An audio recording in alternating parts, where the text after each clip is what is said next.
Paula, tá bom, eu entendi.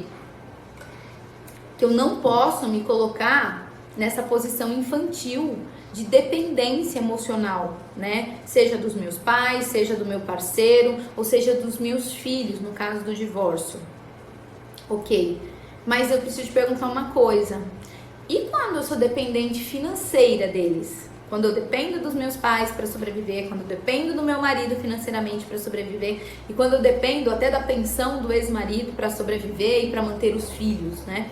Como não receber, não ouvir o que eles têm para dizer, como não ser complacente com o que eles dizem. Então eu tenho uma coisa para te dizer. Aqui você tem um grande problemão, um problemão dos grandes. Por quê? Toda dependência financeira acompanha de uma dependência emocional, né? Eles estão intimamente ligados aqui. E por que eu tô te falando isso?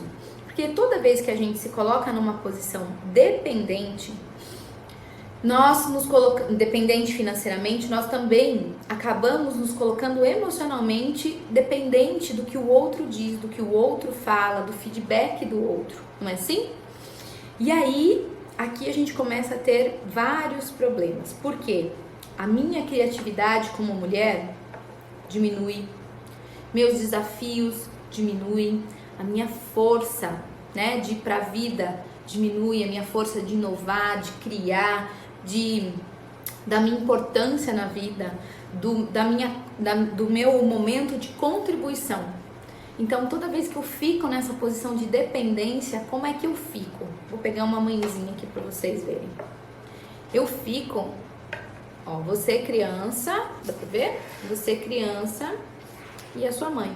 Você fica sempre nessa posição, seus pais, na verdade, né? Você sempre fica nessa posição de receber. Então eu fico aqui esperando e eu fico aqui para receber. E eu só recebo. Eu só recebo. Eu não troco, né? Eu só recebo. E aí o que eu te digo aqui? Numa relação de marido e mulher, nós precisamos ter o equilíbrio, né? Um dá, o outro recebe. Aquele que recebe, por sua vez, dá. E aquele que recebe, dá também. E assim a gente vai seguindo nessa dança, que são os relacionamentos. Então, assim, gente, existe uma lógica por detrás de se relacionar. E é isso que eu tô trazendo aqui pra vocês. Eu não conhecia, talvez você não conheça, e acaba cometendo esses erros comuns, né? Se você perguntar pra uma amiga, pra uma tia, pra uma mãe, quem nunca fez isso? Então, observe, elas não sabiam, mas agora você sabe. E quando você sabe, você pode fazer algo bom com isso, né? Você pode fazer algo diferente com isso. E aí eu queria trazer um caso aqui pra vocês, que é o seguinte. Uma vez eu ouvi uma história, né? Que dizia assim, ó. Uma empregada doméstica, né? Que trabalhava para uma casa de família, reclamava sempre pra patroa, dizendo que o marido maltratava ela, dizia que ela ia fugir com os filhos porque ela estava sendo maltratada, enfim. Essa patroa, totalmente sensibilizada, diz assim, não, imagina, isso não vai ficar desse jeito, você vai sair de lá, a gente vai dar um jeito. E aí a patroa foi lá e conseguiu alugar uma casa até um pouco mais cara do que ela poderia pagar com o salário que ela recebia, e a patroa foi lá e aumentou o salário dela só para ela poder pagar essa casa, para ir com os filhos morar e ficar longe do marido. No momento que ela fez isso, a própria patroa foi a fiadora dela, foi lá, fez o contrato, pagou, né, o antecipado e falou para ela, olha, agora você pode pegar seus filhos e ir morar nessa casa tranquila, longe do seu marido, que vai ficar tudo bem. Sabe o que aconteceu? A empregada doméstica dessa patroa tão generosa não apareceu mais. Ela foi embora. E sabe por quê? Você vai falar assim, nossa, que mulher ingrata. A patroa tá ali ajudando ela, tá tirando ela de uma situação e ela faz isso. Essa história que eu quero te contar, e é uma história real, para te mostrar o quanto é preciso equilíbrio nas relações. Então, observe como essa patroa deu demais. Ela aumentou o salário, ela fez o contrato, ela foi fiadora do imóvel, ela teve que aumentar o salário dela. E ela? Como é que ela poderia retribuir tudo isso? E mais do que isso, será que era isso mesmo que ela queria?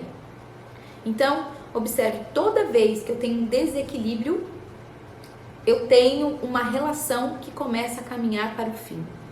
Observem, essa relação caminhando para o fim pode ser uma relação de patroa-empregado, assim como uma relação de casal. Então, toda vez que um dá mais do que o outro pode receber e dá conta de retribuir, aquele que dá, coloca o outro numa situação de: eu acho que eu nunca vou conseguir retribuir à altura, eu nunca vou conseguir fazer o mesmo que ele faz por mim. E nesse momento, essa pessoa se afasta. Ou esse que dá muito, cai, se cansa, porque ele é sugado por essa energia. Então, a dependência financeira, a dependência emocional não tem como dar certo numa relação saudável, descomplicada, madura e próspera. Não dá. Então, a dependência financeira, na verdade, ela como que eu vou te dizer? Ela amplifica o problema, entende? Além da falta de equilíbrio, a dependência financeira, ela amplifica o problema. Tá fazendo sentido para vocês até aqui?